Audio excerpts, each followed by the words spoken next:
कि एनईपी 2020 से अच्छे खासे क्वेश्चन देखने को मिले, आरटी 2009 से अच्छे खासे क्वेश्चन देखने को मिले, लीडरशिप से अच्छे खासे क्वेश्चन देखने को मिले जो आपकी पेडागोजी के अंदर देखने को मिलते हैं। पेपर 2 के अंदर एडोलसेंस से क्वेश्चन ज्यादा देखने को मिले। क्वेश्चन देखने को मिला एनईपी 2020 के अकॉर्डिंग 5 साल की आयु से पहले की तैयारी की कक्षा को क्या कहा जाएगा?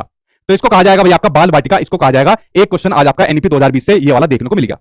अगला क्वेश्चन देखते हैं आज आपको क्या देखने को मिला। देखो ये क्वेश्चन पता नहीं कितनी बार रिपीट हुआ, मतलब केवीएस के अंदर बता रहा हूं, वरना टीचिंग एग्जाम में तो इसका क्या ही कहना। क्वेश्चन पूछा गया कि आरटी 2009 के अकॉर्डिंग जो शिक्षक है उनके लिए न्यूनतम कितने घंटे निर्धारित किए गए हैं? इसको तो कहते हुए भी शर्म आती है, हम लोगों ने इसको पढ़ाया ठीक है, मतलब बड़ा आसान सा क्वेश्चन है। कितने घंटे निर्धारित किए गए? 45 घंटे निर्धारित किए गए, ठीक है, क्योंकि बहुत बार ये क्वेश्चन रिपीट हो चुका है, तो बड़ा आसान सा क्वेश्चन था। वाकई में बहुत आसान पेपर था जो आज आपका देखने को मिला पेडागोजी का। मैं पेडागोजी की बात बता रहा हूं, बट अगर ओवरऑल पेपर की अगर बात करूं तो इजी से थोड़ा सा अपर लेवल की बात करूं, इजी और मॉडरेट के बीच का लेवल देखने को मिलेगा। मैं बिल्कुल आसान भी नहीं कहूंगा क्योंकि जब तक पूरा पेपर देखने को नहीं मिलता तो आइडिया नहीं लगता, बट मैंने आज की वीडियो के अंदर बहुत अच्छे खासे क्वेश्चन ले रखे हैं, ठीक है। तो आरटी से वाला क्वेश्चन देखने को मिल गया। एक क्वेश्चन देखने को मिला कि जो आरटी है वो कब से लागू हुआ, एक ये क्वेश्चन देखने को मिल गया भाई आपका। तो ये 2010 से लागू हुआ, एक ये इसका आंसर था। देखते जाओ आप लोग ये क्वेश्चन किस प्रकार के क्वेश्चन थे और इनका लेवल देखते जाओ। क्वेश्चन देखने को मिला कि जो पेडागोजी होती है उसका क्या मतलब होता है, उसका क्या मीनिंग होता है। तो यहां पर जो ऑप्शन थे वो करेक्ट निकल कर नहीं आए, टूटे फूटे ऑप्शन निकल कर आए। जो भी यहां पर ऑप्शन निकले कि पेडागोजी से स्व अधिगम को बढ़ावा मिलता है, भाई बढ़ावा मिलता है। पेडागोजी से इनोवेशन उत्पन्न होता है, ये भी उत्पन्न होता है।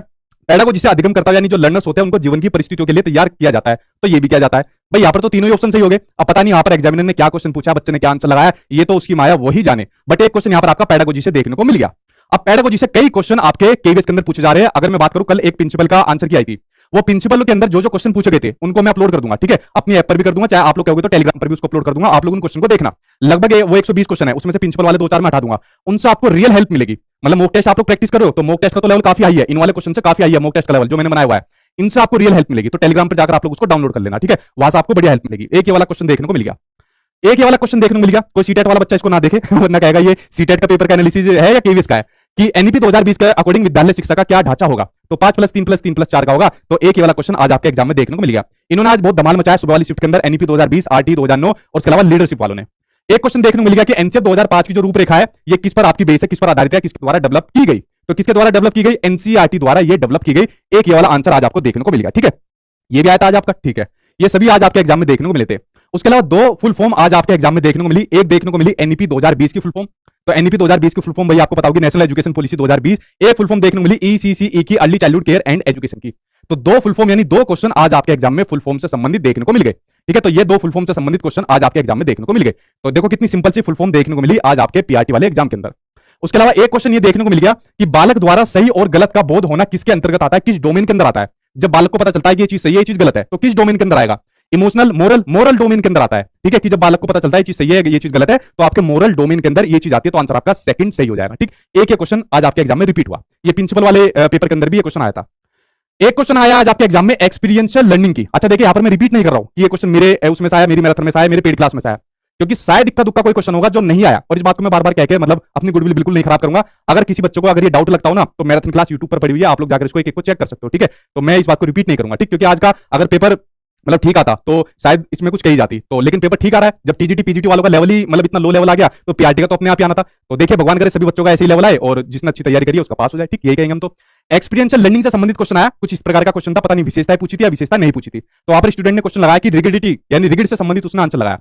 अगर एक्सपीरियंशियल लर्निंग की बात आ जाएगी, जिसमें बच्चा अपने एक्सपीरियंस के थ्रू सीखता है, लर्निंग बाय डूइंग के माध्यम से सीखता है, ठीक है, खुद करके सीखता है, तो वहां पर रिगिड वर्ड नहीं आएगा, यानी कठोरता शब्द नहीं आएगा, वहां पर फ्लेक्सिबिलिटी की बात होगी, यानी लचीलेपन की वहां पर बात हो जाएगी। तो इसका मतलब वहां पर विशेषता नहीं पूछा होगा, तभी उसने रिगिड वर्ड को सेलेक्ट किया होगा, ठीक है। तो यहां पर रिगिड वर्ड आ जाएगा, वरना कंटिन्यूअस प्रोसेस होता है, होलिस्टिक प्रोसेस होता है, ये सभी इसकी विशेषता होती है, एक्सपीरियंशियल लर्निंग की विशेषता होती है।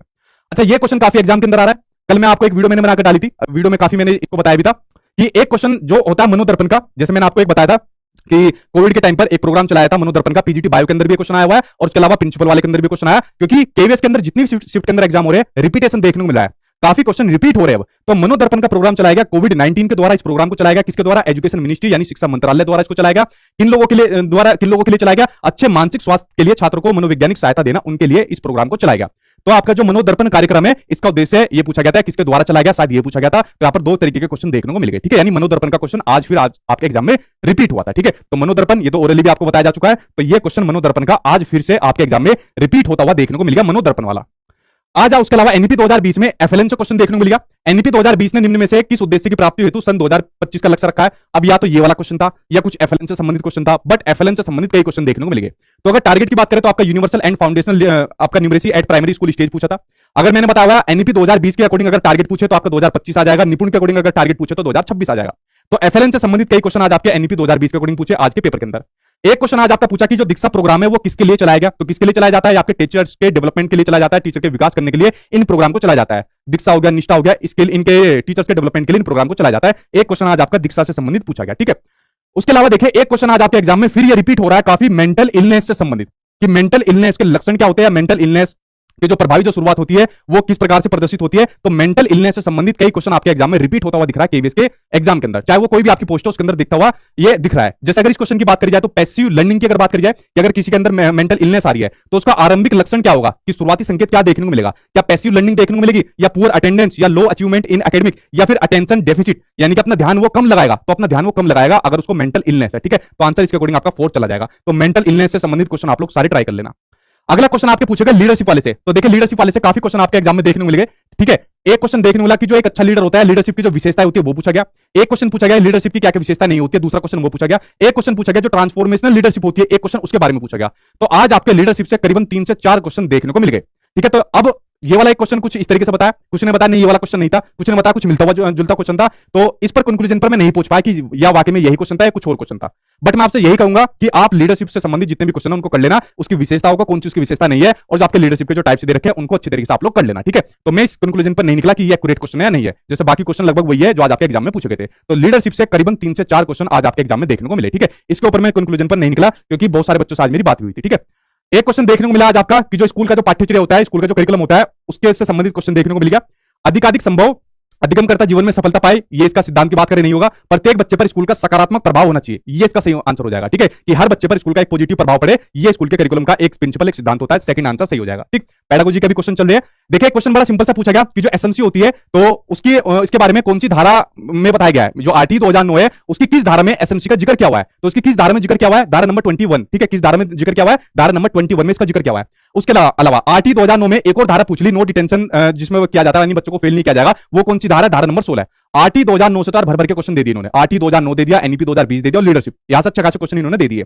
एक क्वेश्चन इन्होंने पूछ लिया कि how can intellectual disability be identified in classroom, कि इंटेलेक्चुअल डिसेबिलिटी को कैसे आइडेंटिफाई किया जा सकता है क्लासरूम के अंदर। तो मेरे पास 2 ऑप्शन आए, बाकी के 2 ऑप्शन नहीं आए, वरना इसका आंसर लगाया जा सकता था। रेस्टलेसनेस और माल एडजस्टमेंट, ये 2 ऑप्शन आए, बाकी आप लोग इसका आंसर लगा सकते हो। मैंने आपसे क्लियर कहा हुआ है, अगर आपके कंसेप्ट क्लियर है, अगर आपको अपने कंसेप्ट की समझ है तो आप लोग ले जाओगे, आप एग्जाम को अच्छे तरीके से ले जाओगे, इसमें कोई भी शक नहीं है। दुनिया भर की चीजें पढ़ने का फायदा बिल्कुल भी नहीं है, पेपर आपका बड़ा नॉर्मल तरीके से आ रहा है, पेपर आसान आ रहा है आपका, तो अब दुनिया भर की चीजें पढ़ने का फायदा नहीं है, बस अपने कंसेप्ट को आप लोग स्ट्रॉन्ग कर लीजिए, आपका काम हो जाएगा, ठीक है।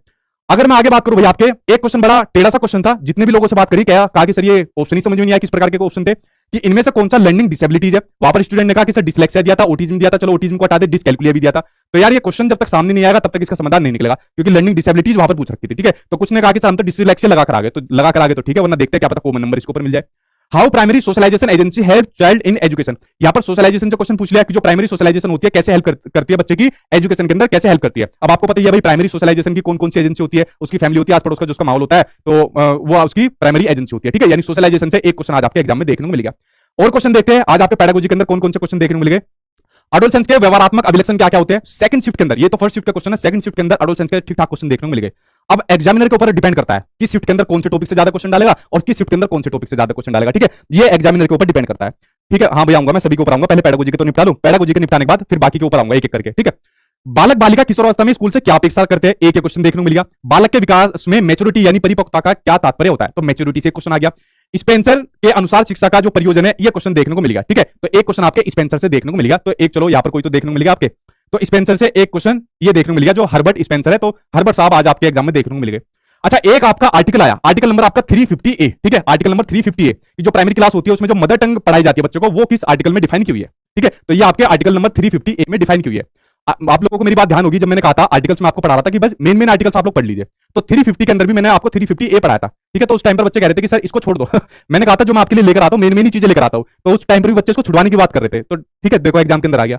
तो भाई मुझको पता होती है क्या चीजें छुड़वानी है क्या चीजें करवानी है। हिडन करिकुलम आ गया, कौन सा आ गया, हिडन करिकुलम आज आपके एग्जाम में देखने को मिलेगा। ये चीज भी बच्चों की आई थी कि सर आपने तो करिकुलम के बहुत कम टाइप्स बताए हैं, करिकुलम के तो और भी बहुत टाइप्स होते हैं। मैंने कहा था भाई मुझे करवाने दो, जब तक आप लोगों के सामने एग्जाम नहीं आएगा, जब तक आप लोग कैसे कह सकते हो जो मैं चीज नहीं करा रहा हूं वो सही करा रहा हूं, गलत करा रहा हूं। मेरी तो भाई हमेशा एक आदत रहती है, जब तक ठोस चीज हाथ में ना जाए जब तक कहने का कुछ फायदा नहीं होता। मैंने कहा था जब तक पेपर हाथ में नहीं आएगा जब तक मैं कुछ बोलूंगा नहीं। एक बार पेपर हाथ में आ गया उसके बाद मैं बोलूंगा, तभी मैं बोलता हूं जब तक मेरे हाथ में कोई ठोस चीज नहीं आ जाती। अब उसके बाद मैंने 1 महीने के अंदर पूरा कोर्स कंप्लीट कराया था, क्योंकि एग्जाम के अंदर टाइम नहीं मिला था।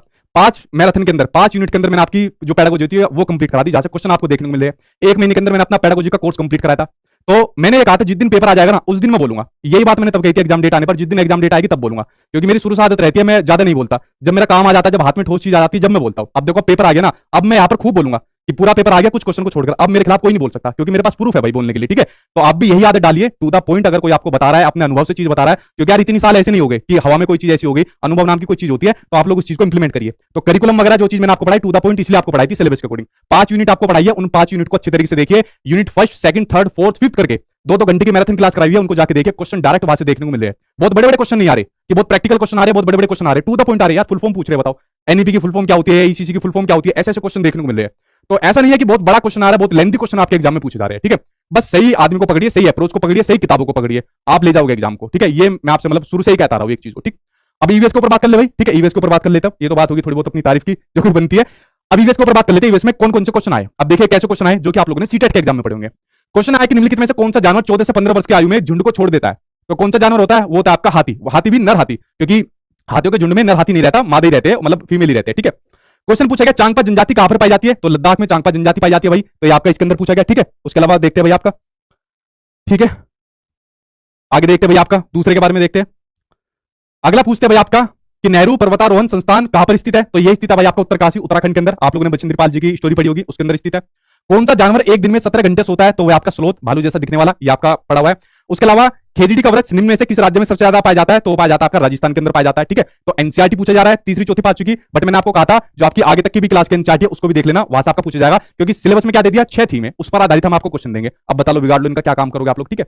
ये चीज होगी। आयोडीन परीक्षण का पता लगाने के लिए प्रयोग किया जाता है, किसको प्रयोग किया जाता है, स्टार्च को। निम्नलिखित में से कौन सा कृत्रिम रेशा है, तो वो आपका नायलॉन कृत्रिम रेशा है, ठीक। तो यहां पर पूछ लिया जो पश्मीना सोल होती है उसको बनने में कितना टाइम लगता है और कितने स्वेटर के बराबर गर्म होती है, तो भाई पता नहीं कितनी बार सीटेट में आप लोगों ने पढ़ा है, तो कितने टाइम लगता है, 250 घंटे लगते हैं और 6 स्वेटर के बराबर गर्म होती है। उसके अलावा अगला क्वेश्चन देखिए क्या पूछ लिया, निम्नलिखित में से कौन सा तटीय क्षेत्र है, तो वह आपका केरल। तो ये क्वेश्चन भी आपको दिया हुआ है कि अरब सागर के निकट में कौन से राज्य है और बंगाल की खाड़ी के नजदीक में कौन सा राज्य है, तो ये आपको दे दिया। ओजोन परत कहां पर पाई जाती है, तो ये पाई जाती है आपकी समताप मंडल यानी कि स्ट्रेटोस्फीयर में ओजोन परत आपकी पाई जाती है। फल एक परिपक्व है, क्या है, आपका अंडाशय है, तो ये आपका फल के बारे में पूछ लिया। मच्छर मनुष्य को कैसे ढूंढता है, तो उनकी शरीर की गंध से मच्छर मनुष्य को ढूंढ लेता है। तो ये सब चीजें आप लोगों ने सीटेट के अंदर भी पढ़ा हुआ है। मतलब कहने का मतलब है एनसीईआरटी को पढ़िए 3rd 4th 5th, और उसके बाद की जो क्लास है वहां पर इन थीम पर आधारित चीजों को आप लोगों को पढ़ना है, ठीक है। कन्नम मल्लेश्वरी किस राज्य से संबंधित है, आपको बताइए वेट लिफ्टर है, आंध्र प्रदेश से संबंधित है कन्नम मल्लेश्वरी। ये क्वेश्चन आज आपके एग्जाम में देखने को मिला। कौन सा जीवाणु दूध को दही में बदल देता है, तो लैक्टोबैसिलस होता है। निम्नलिखित में से कौन सा पेट्रोलियम का घटक नहीं है, तो वह आपका कोयला, ठीक। ये क्वेश्चन देखने को मिला। अगला है भाई आपका कि पेट में किसकी अधिकता के कारण अपच हो जाता है, तो वह आपका हाइड्रोक्लोरिक अम्ल की वजह से हो जाता है। रतौंधी किस कमी के कारण होता है, तो वो होता है आपका विटामिन ए की वजह से रतौंधी हो जाता है। तो पैटर्न वही था, चाहे ईवीएस हो मैथ्स हो, 20 नंबर का ईवीएस पूछा था, 20 नंबर की मैथ्स पूछी थी, और लगभग आप लोगों ने देख लिए होंगे 15 के आसपास से क्वेश्चन आ गए होंगे स्क्रीन पर। और शायद इसमें कोई मुश्किल क्वेश्चन आपको नहीं लगा होगा, आप लोगों को ऐसा लग रहा होगा जैसे शायद ये सीटेट का एग्जाम आप लोग दे रहे हो, ठीक है। तो ईवीएस आप लोगों ने देखी, मैथ्स आप लोगों ने देख ली, लगभग मैक्सिमम क्वेश्चन आपके एग्जाम में देखने को मिले, जो आए थे वो देख लिए, पेडागोजी के भी और ईवीएस के भी, कि कितने मतलब सिंपल क्वेश्चन आज आपके एग्जाम में देखने को मिल गए। तो 2 सब्जेक्ट आप लोगों ने देख लिया तक, ठीक है, कि किस तरीके को देखने को मिल गया आज आपको, ठीक है। अब बात कर लेता हूं हिंदी की, बात कर लेता हूं हिंदी कैसी देखने को मिल गई। तो देखिए पैराग्राफ तो हिंदी का भाई आपको सोल्व करना होता है, पैराग्राफ आपके सामने देखने को मिलेगा, उसके बाद उसको आप लोग सोल्व कर देना हिंदी के पैराग्राफ को। तो संयुक्त व्यंजन किससे मिलकर बनेगा, तो ग्रामर तो भाई आपके एग्जाम में आएगी, तो ग्रामर से एक संबंधित क्वेश्चन आ गया। मेन चीज देखने को मिली, एनसीईआरटी पर आधारित चीजें देखने को मिल गई। तो ये बात मैं आपको पहले से ही बोला था कि भाई जब आपका डिपार्टमेंटल एग्जाम हुआ था कि एनसीईआरटी जरूर कर लेना, क्योंकि पेड वालों को तो मैंने करा दी थी, उनको दे दी थी निकाल कर। लेकिन अगर आप सेल्फ स्टडी घर पर कर रहे हो तो प्लीज मेरी आप लोगों से रिक्वेस्ट है, एनसीईआरटी को जरूर कर लेना अपने घर पर। जितने भी कैरेक्टर होते हैं, कहानियां होती है, कविताएं होती है, उनको घर पर पढ़ लेना, एनसीईआरटी किताबें डाउनलोड कर लेना रिमझिम वगैरह की, और वहां से उनको निकालकर अपनी कॉपी में नोट डाउन कर लेना, क्योंकि आपके एग्जाम में पूछी जाएगी। तो ये मैंने आपको एग्जाम से पहले ही कहा था। जिस बच्चे ने पढ़ ली उसका पेपर बहुत आसान गया, और जिस बच्चे ने नहीं पढ़ी उसको कुछ समझ में नहीं आएगा कि भाई आपके नसीरुद्दीन और जमाल साहब है कौन, और जिसने पढ़ ली होगी उसको बहुत आसान लगा होगा। तो एक क्वेश्चन पूछा गया कि नसीरुद्दीन और जमाल साहब एनसीईआरटी की कौन सी कक्षा और पाठ के पात्र है, तो क्लास 4th और मतलब क्लास 4th के चैप्टर नंबर 5th की से पूछा गया, ये कैरेक्टर है, ठीक है। अभी अगली शिफ्ट के अंदर जिनका पेपर है ना, तो भाई अगर कहीं से कैरेक्टर और ये मिल जाए तो इसको जरूर देख लेना, ठीक है। उसके अलावा हलीम को चांद पर क्या क्या दिखा, तो जो हलीम था तो एक स्टूडेंट था, तो मतलब बच्चा था, तो एक काल्पनिक कहानी है, तो इनको एक चांद के बारे में अगर देखा गया तो ये स्टोरी पूछी गई थी। तो इस पर आप लोग बता सकते हो कि चांद पर हलीम को खूब सारे गड्ढे और पहाड़ दिखाई दिए, ठीक। एक काल्पनिक कहानी की तरह दिया हुआ है एनसीईआरटी के अंदर। हिंदी की गिनती से क्वेश्चन था कि जो 58, 59 और 65 है, इसको लिखकर बताइए, तो इसको लिखकर बताना था 58, 59 और 65। ये इस तरीके का क्वेश्चन आज आपकी हिंदी के अंदर देखने को मिल गया। देवेंद्र का संधि विच्छेद निम्न में से कौन सा है? तो देव जमा इंद्र, ये इसका संधि विच्छेद देखने को मिलेगा। ठीक है, तो ये हिंदी के अंदर देखने को मिलेगा। और उसके अलावा जो व्याकरण है, व्याकरण देखने को मिली। और उसके अलावा कुछ आपके ये इस तरीके की वोकैब देखने को मिलेगी। ठीक है, जो संधि वगैरह ये आपकी वोकैब देखने को मिलेगी। तो कुल मिला के हिंदी भी आपकी आसान थी। और बस एक नया पॉइंट देखने को मिला जो कि एनसीईआरटी से देखने को मिला, जो कि नया नहीं था, आपको बताया गया था। अगर आप लोगों ने इंप्लीमेंट किया होगा तो आप लोग इसको कर गए होंगे। ठीक है, तो ये आज आपकी हिंदी के अंदर देखने को मिलेगा। तो प्लीज आप लोग इसको जरूर कर लेना। एनसीईआरटी के जो मेन कैरेक्टर है आपको ऑनलाइन भी मिल जाएंगे। ऑनलाइन के अंदर जो बच्चे स्कूल के अंदर तैयारी करते हैं ना, तो वहां की मैडम ने उसको अपलोड किया होगा, आप लोग उसको जाकर देख लीजिए, आपको चीज मिल जाएगी। ठीक है, उसके अलावा देखिए मैथ्स और रीजनिंग के ऊपर बात कर लेता हूं। अगर आप लोगों को ध्यान हो, जब मैंने आपकी तैयारी से पहले एक वीडियो बनाई थी, मैंने आपसे क्लियर एक बात कही थी कि मैथ्स के लिए आप लोग सिर्फ पेपर 1 और पेपर 2 सीटेट के क्वेश्चन आंसर प्रैक्टिस कर जाओ और मत करना कुछ भी। वहां पर भी बच्चे पता है क्या काम करने लगे, कोई एसएससी की तैयारी करने लग गया, कोई हाई लेवल के मैथ्स की तैयारी करने लग गया। मैंने क्लियर इस वाली बात को कहा था कि सिर्फ पेपर 1 और पेपर 2 के मैथ्स को सोल्व कर जाओ, उससे बाहर नहीं आएगा आपका पेपर। और देखो वही मैथ्स के क्वेश्चन आज आपके एग्जाम में देखने को मिल गए। इसलिए मैं बार बार कहता हूं कि पहले तो सबसे पहले ये देखिए आपको पढ़ना क्या है। ठीक है, जैसे आपके एनईपी 2020 में ना कि सीखने को किस प्रकार सीखा जाए, लर्न हाउ टू लर्न। पहले तो ये पता करो कि सीखना है तो कैसे सीखा जाए। पहले कंटेंट को ढूंढने पे ज्यादा ध्यान लगाइए आप लोग। पता है क्या काम करते हो? सबसे बड़ी गलती स्टूडेंट की क्या है जो मैं देखता हूं एक एजुकेशन सिस्टम में, यहां से भी मटेरियल आ जाए, यहां से भी मटेरियल आ जाए, यहां से भी मटेरियल आ जाए, सारे को एक साथ जोड़ ले और जोड़ने के बाद फिर उसका एक अच्छा सा कलेक्शन तैयार कर ले। और पढ़ना नहीं है फिर उसको, बस दुनिया भर का कलेक्शन इकट्ठा कर ले। भाई पहले सबसे पहले देख लो कि हमको पढ़ना क्या है। अगर आपने सोर्स ढूंढ लिया, सोर्स ढूंढने के बाद अगर आपने उसको अच्छे तरीके से इंप्लीमेंट कर लिया, चाहे लिमिटेड सोर्स हो, तो आपकी बात बन जाएगी। मेरी पेडागोजी की सिर्फ 30 वीडियो है सिलेबस के लिए। अगर उस 30 वीडियो से बाहर पेपर आपको दिख जाए तो मुझे बता देना। सिर्फ 30 वीडियो है मेरी जो पोर्टल पर है। और यूनिट की इसकी मैराथन की 5 मैराथन है। और इस 5 मैराथन से लगभग आपके बहुत कम क्वेश्चन होंगे जो आपके एग्जाम में नहीं आ रहे हैं, वरना मैक्सिमम क्वेश्चन आपको यहां से देखने को मिल जाएंगे। लिमिटेड पढ़िए but to the point, syllabus के अकॉर्डिंग पढ़िए, वरना पढ़ने के लिए दुनिया खत्म हो जाएगी, आपकी जिंदगी कम पड़ जाएगी पढ़ने के लिए। लेकिन वो पढ़ने का फायदा नहीं है फिर आपका। ठीक है, यही मेरी आप लोगों से रिक्वेस्ट है। पेपर ऐसे पास नहीं हो जाते, पेपर टू द पॉइंट पढ़कर पास हो जाते हैं। ठीक है, अगर बात करें मैथ्स की आने वाली शिफ्ट के अंदर, भाई आपको यही काम करना है, पेपर 1 और पेपर 2 के आप लोग सोल्व कर लेना और इनसे आपकी बात बन जाएगी मैथ्स की। देखिए क्वेश्चन कैसे पूछा गया। क्वेश्चन पूछा गया, एक बच्चा 6 किलोमीटर पर आवर की चाल से स्कूल जाता है। स्कूल की डिस्टेंस दूरी 4 किलोमीटर है और वापस स्कूल से घर 12 किलोमीटर पर आवर की चाल से आता है, तो औसत चाल कितनी है? एवरेज स्पीड पूछ ली। देखो एवरेज स्पीड का क्वेश्चन आपके मैथ्स में भी पूछा जा सकता है और आपके ईवीएस में भी पूछा जा सकता है, क्योंकि दोनों के अंदर एवरेज स्पीड का क्वेश्चन आता है। तो भाई एवरेज स्पीड का सिंपल सा या तो आप लोग इस फॉर्मूले को लगा दीजिए या चाल बराबर दूरी बटा समय लगा दीजिए, आपका आंसर निकल कर आ जाएगा। तो एक क्वेश्चन ये आपका पूछा गया था। एक क्वेश्चन आपका पूछा गया कि एक वर्ग की भुजा को दोगुनी कर दी जाए, यानी जो स्क्वायर होता है उसकी साइड को हमने डबल कर दिया, तो उसका क्षेत्रफल यानी कि एरिया कितना गुना हो जाएगा? या तो इसको सिंपल सोल्व कर दो, या आपको इसके फॉर्मूले की नॉलेज होनी चाहिए। फॉर्मूले की नॉलेज आपको जरूर होनी चाहिए, एरिया चाहे स्क्वायर का हो चाहे रेक्टेंगल का हो। ठीक है, ये क्वेश्चन सीटेट के अंदर पता नहीं कितनी बार पूछा गया है। ठीक, ये हो गया आपका क्वेश्चन।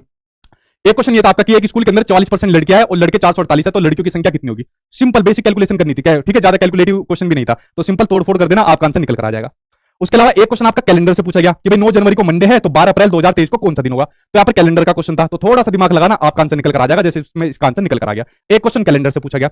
एक क्वेश्चन पूछा गया आपको वेन डायग्राम से कि जो आपके सिंगर होते हैं, स्विमर होते हैं और इंजीनियर होते हैं, तो उसका वेन डायग्राम सबसे बढ़िया कौन सा बनेगा? तो सबसे बढ़िया ये वाला बनेगा, क्योंकि भाई आपका सिंगर स्विमर भी हो सकता है और स्विमर इंजीनियर हो सकता है, इंजीनियर सिंगर भी हो सकता है, तो तीनों आपस में मिक्स हो सकते हैं। ठीक है, अगला क्वेश्चन पूछा गया कि यहां पर असेंडिंग ऑर्डर में आपको लगाना है। तो देखिए ये सीटेट के पेपर के अंदर बार बार पूछा जाता है ये वाला क्वेश्चन, और जितने भी ऊपर अभी क्वेश्चन गए ये बार बार पूछे जाते हैं। ठीक है, तो मैंने कहा पेपर 1 पेपर 2 मैक्सिमम, बस 2 चीज और कुछ आपको नहीं करनी। ये क्वेश्चन आज आपके एग्जाम में देखने को मिला। एक क्वेश्चन देखने को मिला कि 2 संख्याओं का गुणनफल इतना है, एचसीएफ इतना है, तो एलसीएम क्या होगा? तो सिंपल सा ये वाला फॉर्मूला इसके अंदर लगता है, पुटअप कर देना, आपका आंसर निकल कर आ जाएगा। सीधा 12 को इससे यही से काट दो और आपका आंसर ये निकल कर आ जाएगा, जितना आपके सामने स्क्रीन पर दिख रहा है। ठीक है, एक ही हो गया आपके सामने स्क्रीन पर। अगला क्वेश्चन कुछ सामने स्क्रीन पर दिख रहे हैं, सिटिंग अरेंजमेंट से क्वेश्चन आ गया, तो यहाँ पर आपको बैठाने के लिए दे सकता है गोल गोल करके कि ए बी के सामने, सी डी के सामने, तो इस तरीके से सिटिंग अरेंजमेंट का क्वेश्चन आ सकता है। डायरेक्शन से क्वेश्चन आ गया, ए बी की ओर इतना चला, सी की तरफ इतना मुड़ा, डी की तरफ इतना मुड़ा, तो डायरेक्शन का क्वेश्चन आ सकता है। लॉजिकल रीजनिंग से संबंधित क्वेश्चन है, एलसीएम का है, एरिया का है और कैलेंडर का क्वेश्चन है। तो आप लोग देख सकते हो मैथ्स आज के एग्जाम में कितनी इजी आई। बहुत से जो स्टूडेंट रहते हैं वो तो मैथ्स को देखकर तो ऐसे डर जाते हैं जैसे पता नहीं क्या भूत देख लिया हो मैथ्स का। तो भाई मैथ्स से मत डरिए, इस बात को मैं बहुत पहले से कहता रहा हूं। जब मैं यूट्यूब पर शुरुआत करने आता मैं कहता था प्लीज अगर आपको कॉम्पिटिटिव एग्जाम निकालने हैं तो मैथ्स को स्ट्रॉन्ग करिए, वरना बहुत दिक्कत हो जाएगी आगे। और देखो मैथ्स कितना इजी आया आपके एग्जाम में। ठीक है, देखिए अगर मैं बात करूं जीके की और करंट अफेयर की बात करूं, तो स्टूडेंट ने बताया कि जो करंट अफेयर आ रही है वो रिसेंट की आ रही है, मतलब 2022 से भी ज्यादा क्वेश्चन एग्जाम में देखने को मिले। जैसे जीके के तो भाई ज्यादा क्वेश्चन नहीं आए, क्योंकि जीके के कम क्वेश्चन मिले। हड़प्पा सभ्यता का कौन सा हिस्सा भारत में नहीं है, एक क्वेश्चन मिला, तो इसके अकॉर्डिंग तो मोहनजोदड़ो आएगा भाई आपका। ये क्वेश्चन आया। साहित्य अकेडमी पुरस्कार देखने को मिला, साहित्य अकेडमी पुरस्कार केवीएस के एग्जाम वालों का पता नहीं कितना फेवरेट बन गया है, कई सारे टीजीटी और पीजीटी वालों के अंदर ये क्वेश्चन रिपीट हो गया है, तो साहित्य अकेडमी पुरस्कार जरूर आप लोग कर लेना। सरस्वती पुरस्कार देखने को मिल गया, बेस्ट फिल्म अवार्ड ये वाला क्वेश्चन आज आपके एग्जाम में देखने को मिल गया। ठीक है, तो आप लोग जीके और करंट अफेयर का ये वाला कर लेना।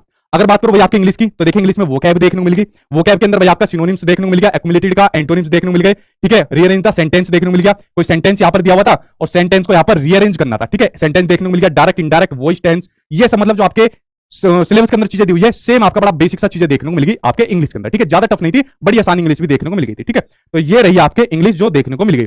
उसके अलावा बात करें कंप्यूटर की बात करें तो एमएस वर्ड से क्वेश्चन आया, वेब ब्राउजर, मीडिया प्लेयर और ईपीरोम की फुल फॉर्म देखने को मिल गई थी। तो देखिए अगर बात करें भाई पूरे पेपर की, तो पूरा पेपर आपका बड़ा कही जाए तो नॉर्मल आया था, ठीक है, मॉडरेट तक नहीं कहेंगे इसको बिल्कुल कि मॉडरेट आया था, इजी और मॉडरेट के बीच का लेवल था। और